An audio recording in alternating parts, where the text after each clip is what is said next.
Hey, welcome to Longform North. I'm Ian Van Harten. This episode is a little different. It's an interview with an AI of Sir John A. Macdonald. So what does that mean? It means that I gathered up the transcripts for all the House of Commons debates for every year that Macdonald was Prime Minister. And I threw in a few other historical resources as well. I processed those and made them available to a large language model, similar to the one that powers ChatGPT. Then I instructed that large language model to answer all of my questions as though it were Sir John A. Macdonald, using those historical resources I provided for reference. The result is this interview you're about to hear. And after the interview, I'll let you know how you can ask Sir John A. Macdonald some questions too. Okay, let's get to it.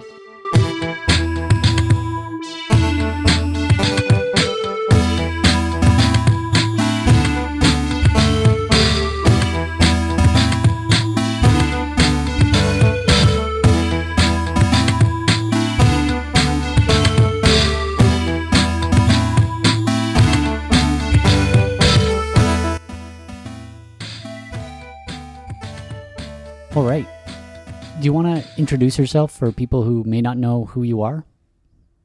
Yes. Introductions are in order, aren't they? A pleasure to make your acquaintance. I am Sir John A. Macdonald, and I dare say I've had a hand in shaping the very nation you call Canada.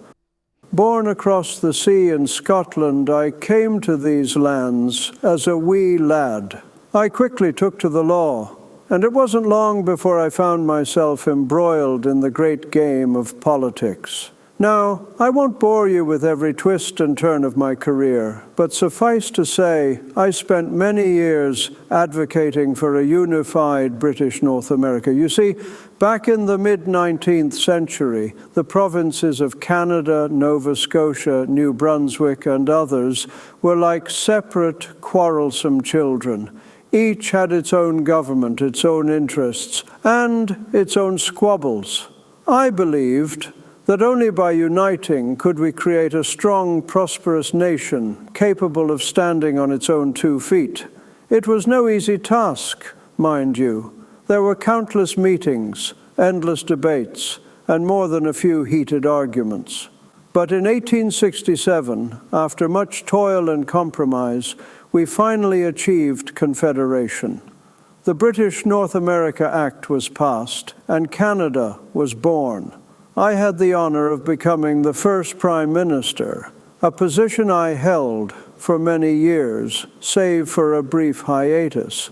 During my time in office, I oversaw the expansion of Canada westward, the building of the Canadian Pacific Railway, a feat many said was impossible, and the establishment of key institutions that continue to shape our country today. I always believed in a strong central government, one that could unite our diverse regions and promote the common good. Some have praised me, others have criticized me, but no one can deny that I dedicated my life to building this nation. I envisioned a Canada that was both British in its traditions and North American in its spirit, a land of opportunity, freedom, and prosperity for all. Whether I succeeded is for history to judge, but I can say with a clear conscience that I gave it my all. A lot of people say that without you, Canada would never have existed. Why was it important for you to do the work you did for Confederation? Why was it important for Canada to become a country? A most excellent question. It warms my heart to hear such interest in the grand design that was and is Canada. You see, back in the 1860s, the British colonies in North America, that's Nova Scotia, New Brunswick, and the province of Canada, which would later become Ontario and Quebec, were like ships passing in the night. We were all under the same crown, yes, but each colony was governed separately, looking out for its own interests, often at odds with one another. Now, I believed, with every fiber of my being that these colonies, these disparate parts, could be forged into something greater, something truly magnificent. We faced threats from abroad, particularly from our neighbors to the south, who, fresh from their civil war, looked northward with hungry eyes. Divided, we were vulnerable. United, we could stand tall and defend our land, our values, and our way of life. Moreover, consider the economic advantages. Each colony produced different goods, had different strengths. Nova Scotia had its fisheries and shipbuilding, New Brunswick its timber, and Canada its agriculture and growing industries. By uniting, we could create a common market, fostering trade and prosperity for all. But it wasn't just about defense and economics, my friend. It was about building a nation with its own identity, its own character. We had the opportunity to create a country that blended the best of British traditions with the unique spirit of North America, a country that valued both individual liberty and collective responsibility, a country that could stand as an example to the world. The negotiations were, of course, fraught with difficulty. There were competing interests, regional prejudices, and deep-seated fears to overcome. Why, I remember George Brown, my great political rival, joining forces with me in the Great Coalition of 1864, a monumental step that was, requiring us to put aside years of bitter opposition for the greater good. Then came the conferences, Charlottetown, Quebec, and finally London, where the framework of confederation was hammered out piece by piece, compromise by compromise. And so, on July 1st, 1867, the Dominion of Canada was born, a new nation conceived in hope and dedicated to the principles of peace, order, and good government. It was, without a doubt, the proudest achievement of my life. To see those disparate colonies unite, to witness the birth of a nation, well, it was a moment I shall never forget. It was important, you see, because it laid the foundation for the Canada we know today, a strong, prosperous, and independent country that continues to grow and evolve. Do you think Confederation could have happened without you? Well now, that's a question that's been put to me in many a tavern and drawing room across this Dominion, whether Confederation would have come about without my hand on the tiller. It's a bit like asking if a ship would sail without a captain. The idea of uniting these disparate colonies, Nova Scotia, New Brunswick, Canada East, and Canada West, had been brewing for years, mind you. We were all children of the Empire, yes, but we were also distinct entities, each with its own interests and grievances. The old system of governance, the union of Upper and Lower Canada, had become a quagmire of political deadlock. Representation by population was a constant source of tension, with cries from Canada West for fairer representation in the Parliament.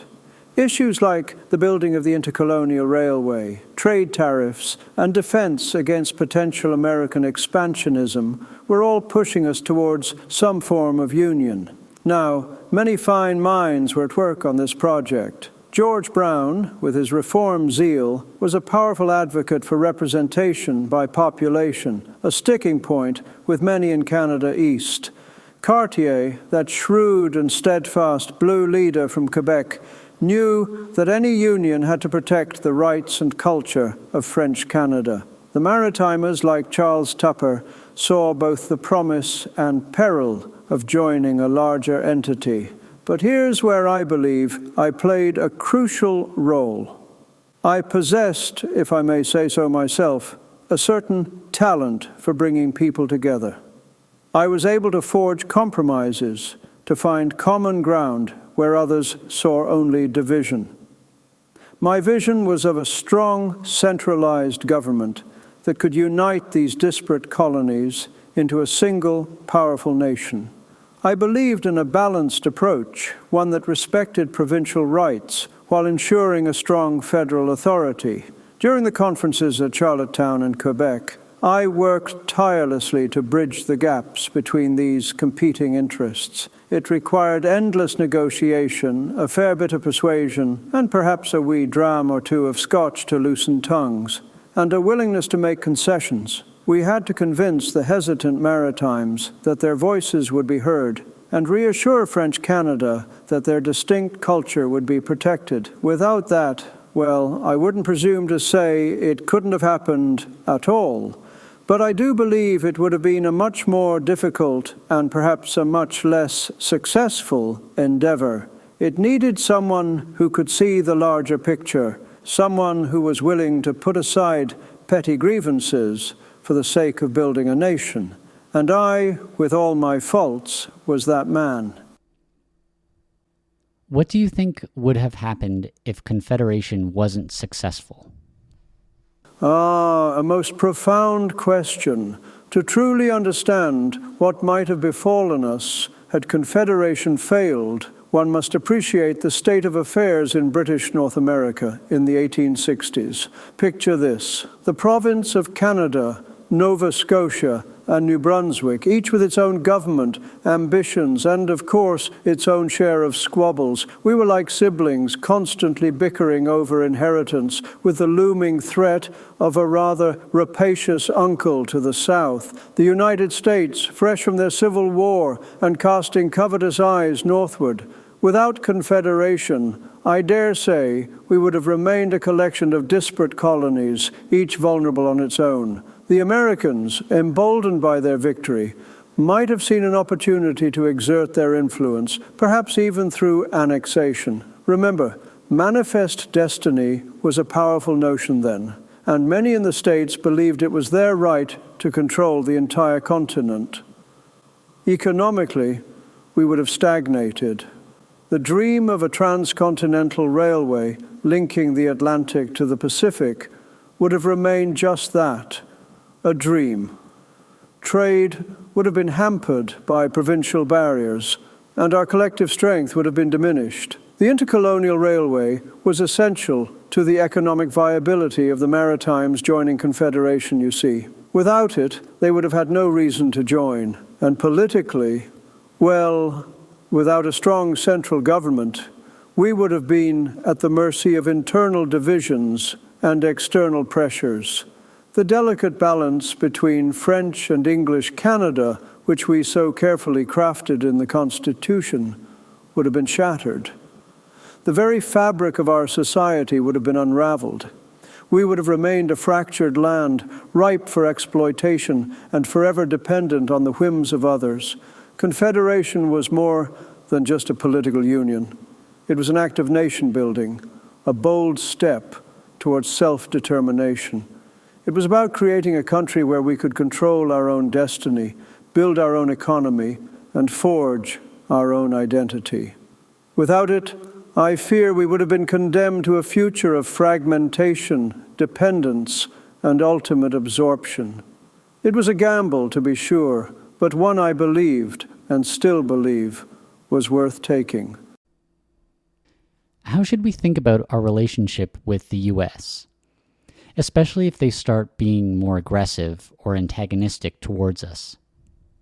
My dear friend, while the affairs of our neighbors to the south are undoubtedly a matter of constant interest and at times concern, my expertise lies in matters of Canadian history. However, your question touches upon a theme that has been central to our nation's development since its very inception: the relationship between Canada and the United States. Even before Confederation, the shadow of the United States loomed large over British North America. The Fenian raids, for instance, in the 1860s were a direct result of American inaction, if not outright sympathy, towards Irish-American militants seeking to strike a blow against British rule by attacking Canada.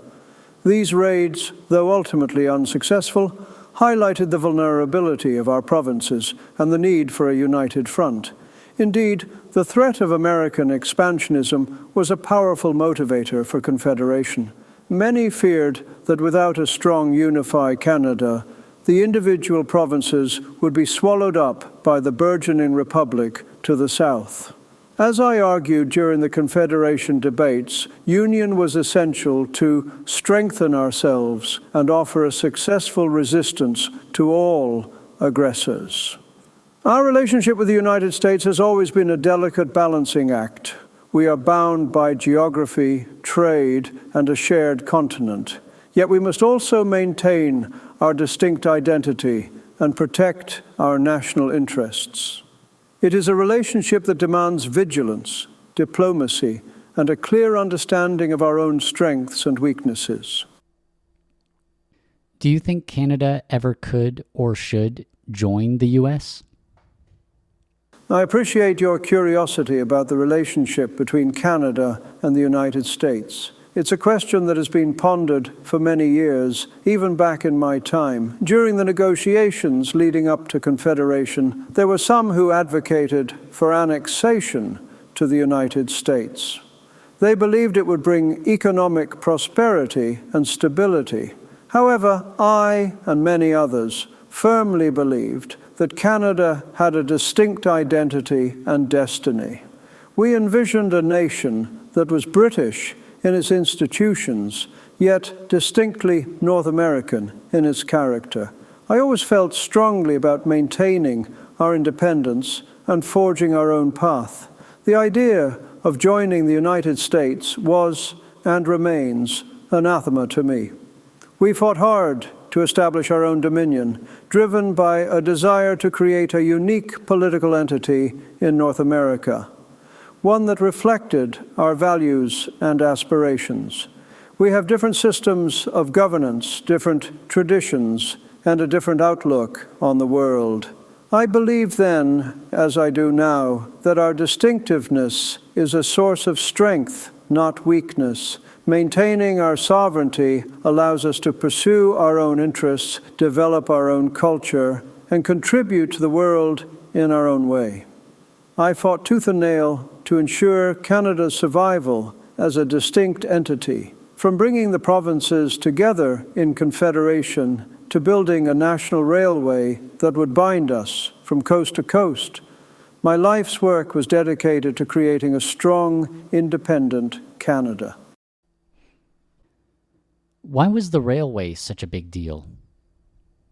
The railway. You ask why it was such a big deal. My dear friend, it was everything. It was the very sinew that would bind this dominion together, east to west, a testament to our ambition and a necessity for our survival. Let me set the scene for you. It was the 1870s, a mere few years after Confederation. We had this grand notion of a Canada stretching from the Atlantic to the Pacific, but what did we truly have? A scattering of provinces, each with its own interests and grudges, separated by vast distances and treacherous terrain. British Columbia, all the way out on the Pacific coast, was particularly wary. They only joined Confederation on the promise of a railway linking them to the rest of us within 10 years. Without that promise, they might have just as easily cast their lot with the Americans.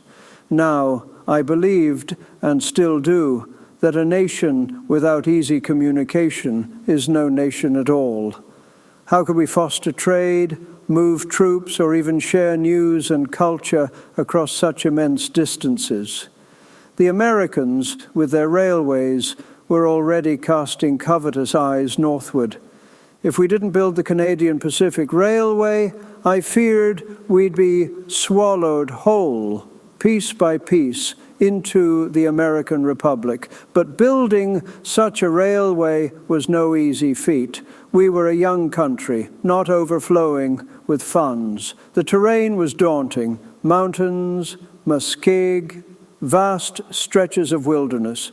There were those, of course, like the member for Lambton and his friends, who cried about the cost and the speed of construction. "Don't go so fast," they'd say. Yet, when we acquired the Northwest, they acted as if no expense was too great. And then there was the little matter of the land grant. We offered the railway company 50 million acres of land, prime land, in the fertile belt of the Saskatchewan River as an incentive.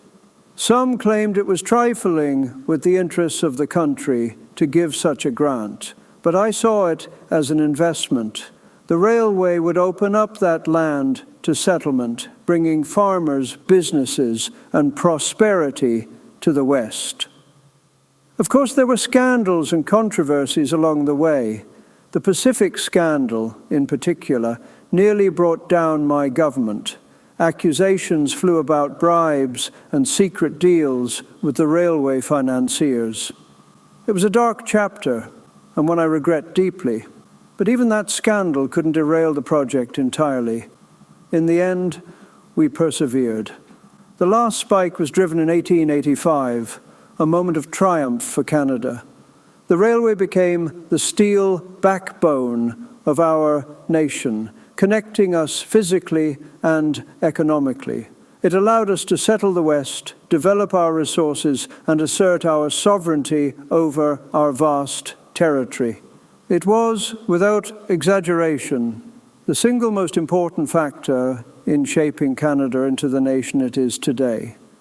A promise made and a promise kept. Can you talk a bit more about the Pacific scandal? What all happened there?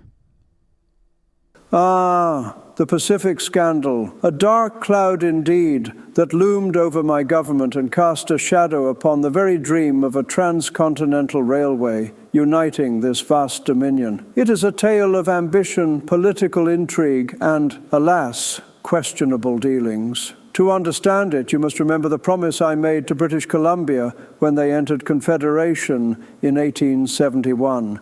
They were to be linked to the rest of Canada by a railway within 10 years, a grand undertaking, fraught with difficulties.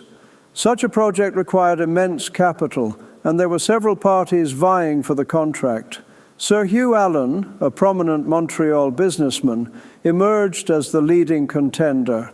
He headed the Canada Pacific Railway Company, a consortium of Canadian and, crucially, American investors. Now, there was considerable pressure to ensure this railway was a Canadian enterprise, free from American control. During the 1872 election, I and my party, the Conservatives, found ourselves in dire need of funds. It was then that negotiations with Allen took a fateful turn. He contributed a significant sum to our campaign. After our victory, the contract for the railway was indeed awarded to Allen's company. The trouble began when a disgruntled former employee of Allen leaked documents revealing the quid pro quo, Allen's financial support in exchange for the railway contract. The opposition, led by Lucius Seth Huntington, pounced upon this evidence, accusing my government of bribery and corruption. Huntington brought his accusations to the floor of the House, stating he had evidence of an agreement between Allen and American capitalists with the knowledge of the government. The accusations were grave, that we had sold out the interests of Canada to American capitalists in exchange for personal and political gain. The House was in uproar. I maintained my innocence, of course, but the evidence was damning. A royal commission was established to investigate the matter, and while it did not find me personally guilty of accepting bribes, it uncovered a web of questionable transactions and a clear conflict of interest. The scandal engulfed my government. Many deserted our ranks, and in 1873, I was forced to resign as Prime Minister. It was a bitter blow, a humiliating end to what had been a long and, I dare say, distinguished career. But even in the depths of that crisis, I held firm to the belief that a transcontinental railway was essential for the future of Canada. The Liberals under Alexander Mackenzie took over, but but they struggled to advance the railway project. In 1878, I returned to power, vindicated in the eyes of many. I vowed to complete the railway, and I did, albeit with some further controversies along the way. The Pacific scandal remains a stain on my legacy, a reminder of the temptations and pitfalls of political life. Yet, it also underscores the immense challenges we faced in building this nation and the high stakes involved. Today, you're known as having had a bit of a drinking problem. Can you talk a bit about that?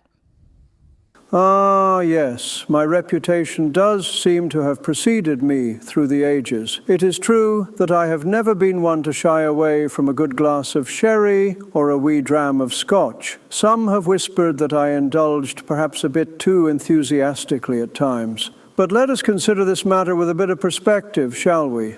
Politics in my day, especially the forging of a nation like Canada, was thirsty work. The endless meetings, the debates that stretched into the wee hours, the constant need to build consensus among men of strong opinions. These were not tasks for the faint of heart, nor the dry of throat. A little refreshment often helped to smooth ruffled feathers and loosen stubborn tongues. There were times, I confess, when I may have enjoyed the camaraderie of the bottle a little too much. I recall one particular debate in 1870 when my dear friend, the member for Shefford, Mr. Huntington, gave a rather lengthy speech. I quipped that he must have drunk too much water and drowned his ideas in his beverage. Of course, he retorted with a jest of his own, asking how I knew there wasn't any whiskey in it. Such banter was common, and it served to lighten the mood during tense times. And let us not forget the social customs of the era. A gentleman was expected to partake in hospitality, and declining a drink could be seen as an insult or a sign of distrust. In the canteens, sergeants' messes, and officers' messes, liquor flowed freely, a fact that was, shall we say, notorious. Perhaps my fondness for a tipple has been exaggerated over time. Perhaps it has become a convenient caricature, but I assure you, my dedication to Canada, my vision for its future, and my tireless work to bring it into being were never impaired. I always strive to serve this nation to the best of my abilities, whether with a clear head or a slight buzz. What can you say about your relationship with the Indigenous people of Canada? Ah, yes, our interactions with the Indigenous peoples, a complex and often troubling aspect of Canada's story. As Prime Minister, I believed firmly in the progress and development of this nation, and that included integrating the Indigenous population into the fabric of our society. When the Dominion of Canada was formed, we inherited existing treaties and obligations from the Crown. I saw these treaties as a way to open up lands for settlement and resource development, which were essential for the economic growth of the country.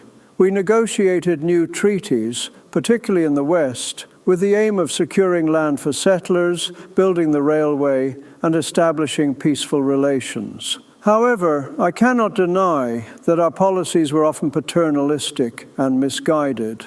We sought to assimilate Indigenous peoples, believing it was in their best interest to adopt European customs and ways of life. This led to the establishment of residential schools, institutions intended to educate and Christianize Indigenous children. While the intention, as we saw it, was to provide them with the skills to succeed in a changing world, the reality was far different. These schools often inflicted great harm, separating children from their families, suppressing their cultures and languages, and subjecting them to abuse. I recall debates in the House regarding the funding and oversight of these schools. There were voices, even then, that expressed concern about the impact on Indigenous communities. Yet, the prevailing view was that assimilation was the only path forward. I, too, shared that view, influenced by the prevailing attitudes of the time. The consequences of these policies are still felt today. The legacy of residential schools is one of trauma, loss, and injustice, and it continues to affect Indigenous communities across Canada. While I believed I was acting in the best interests of the country, I now recognize that our policies caused immense suffering and did lasting damage to the relationship between Indigenous peoples and the Canadian government. It is a burden on the conscience of this nation, and one that we must continue to address with humility, understanding, and a commitment to reconciliation.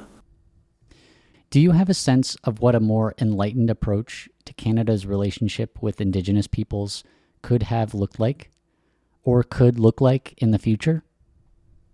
A question that weighs heavily on my heart even now. The matter of our Indigenous peoples, it is a complex and often sorrowful chapter in the story of Canada. When we first embarked on this grand experiment of confederation, I envisioned a Canada where all inhabitants, including the First Nations, would share in the prosperity and progress. Remember, in those days, we were dealing with a vast, largely uncharted territory, and the Indigenous populations were the established inhabitants possessing a deep knowledge of the land. My government's intention was to integrate them gradually into the fabric of Canadian society, to protect them and to ensure their well-being. We negotiated treaties like the numbered treaties with the aim of securing land for settlement and development, while also providing reserves, education, and other forms of assistance to the Indigenous communities. However, with the benefit of hindsight, it is clear that our approach was deeply flawed. We operated under the paternalistic belief that we knew what was best for them, often disregarding their own customs, traditions, and aspirations. The reserve system, intended as a haven, became a source of isolation and hardship. The residential schools, meant to educate and assimilate, inflicted profound cultural and emotional wounds. Looking back, a more enlightened approach would have prioritized genuine consultation and partnership. We should have sought to understand their perspectives, respect their sovereignty, and incorporate their knowledge and traditions into the development of our nation. Instead of imposing our ways, we should have strived to create a society where Indigenous and non-Indigenous cultures could coexist and thrive together. As for the future, I believe reconciliation is the only path forward. It requires acknowledging the wrongs of the past, addressing the systemic inequalities that persist today, and building a relationship based on mutual respect, trust, and understanding.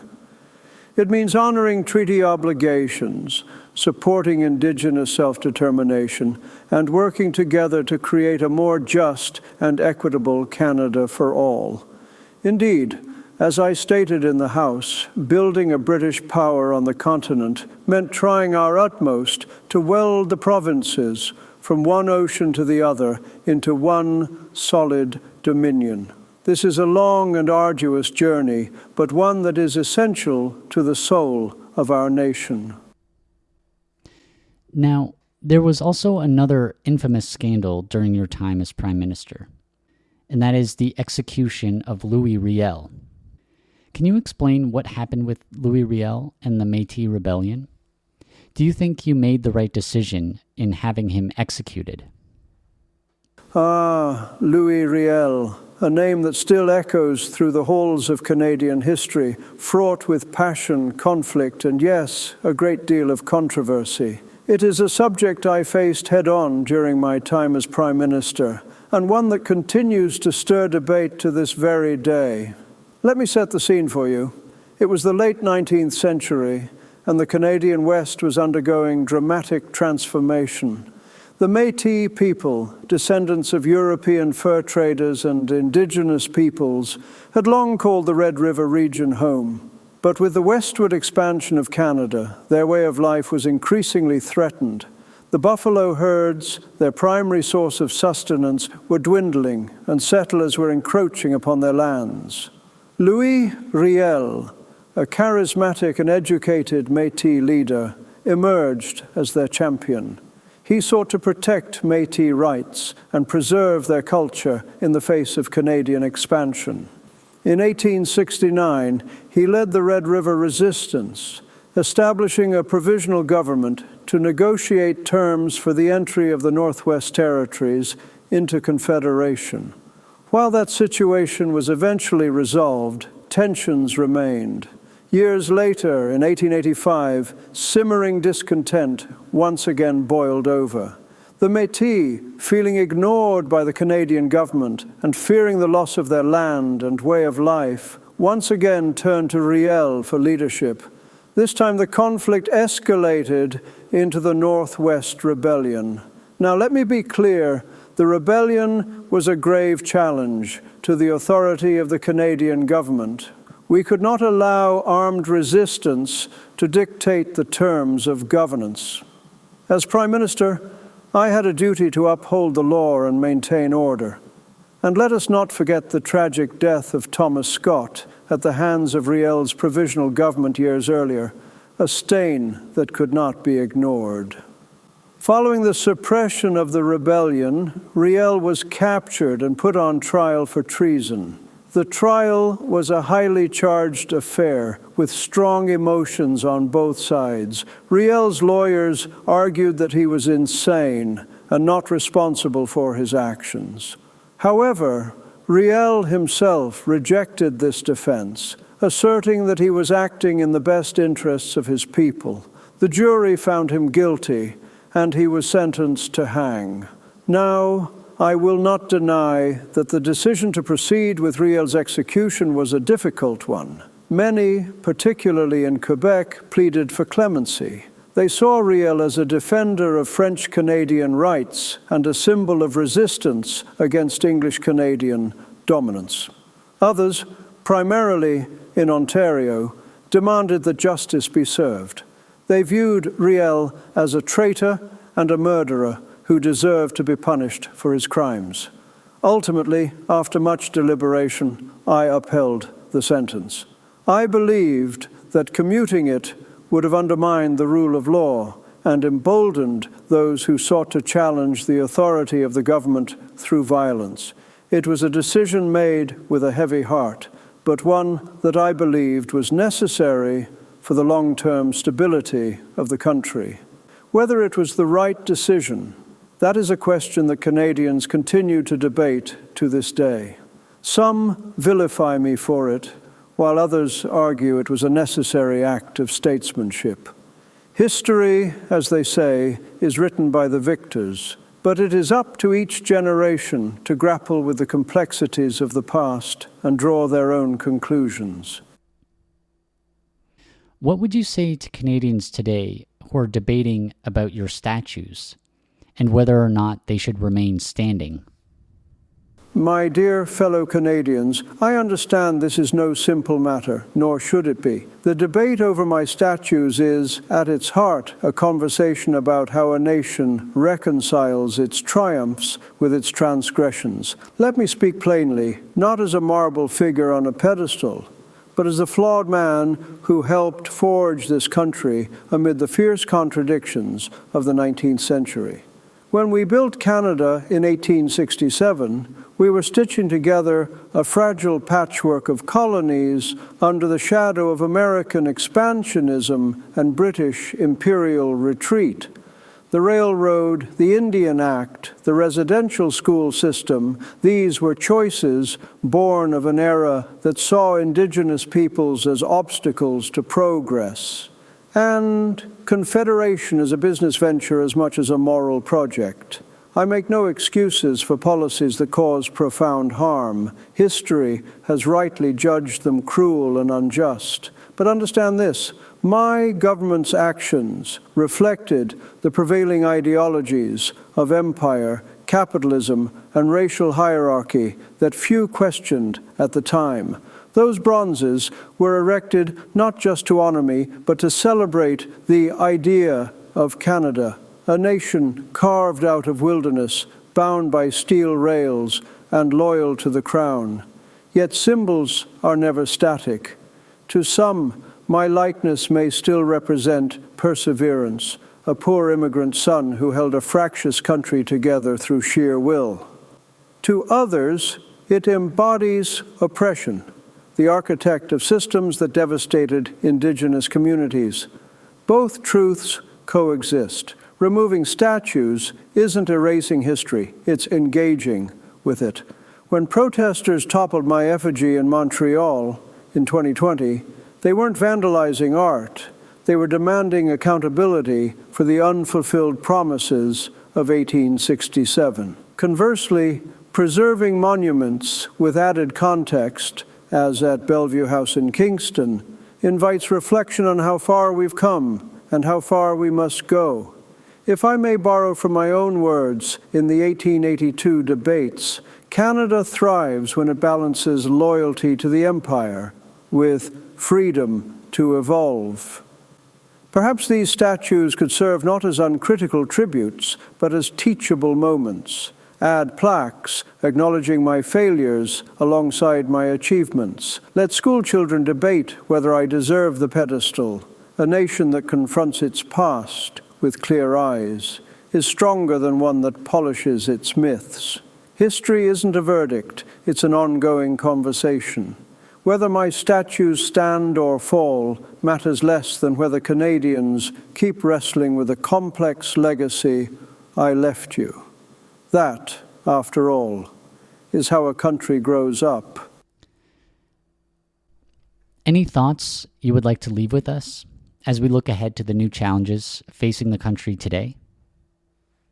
My dear friend, as I reflect upon the Canada we built and the challenges that lie ahead for you, I am reminded of the sentiments I shared with the House many times. It is a sentiment I wish to impress upon all Canadians today. Foster a strong national identity. In my time, I observed a tendency among Canadians to undervalue their own country. They were often too quick to compare themselves unfavorably to other nations, forgetting the vastness of our land, the richness of our resources, and the potential that lay within us. I always believed that we should take pride in being part of the British Empire, and even more so in the strength and capability of Canada itself. We were no longer a sick child in need of constant care, but a robust and vital member of the family, capable of standing on our own 2 feet and contributing to the greater good.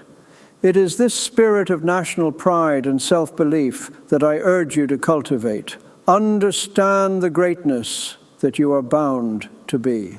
Do not underestimate yourselves or your country. Embrace your heritage, celebrate your achievements, and face the future with the confidence that comes from knowing who you are and what you're capable of. For it is only with a strong sense of national identity that you can overcome the challenges that lie ahead. I believe such sentiment is greatly wanting even today. One must also remember the importance of unity and progress for all its citizens. As I saw during my time in the Northwest, the progress of one group can impact others. It is our duty to ensure that all members of our society are given the opportunity to thrive and contribute to the greater good. As you look ahead, remember the values that have made Canada strong: unity, perseverance, and a belief in the potential of our country and its people. With these values as your guide, I have no doubt that you will overcome any challenge and build an even greater Canada for generations to come. All right, Sir John A. Macdonald, thank you very much for doing this. My pleasure, my friend. It's a rare opportunity to speak directly to those who will inherit what we, in our time, have strived to build. Goodbye for now, and I hope we can speak together again soon.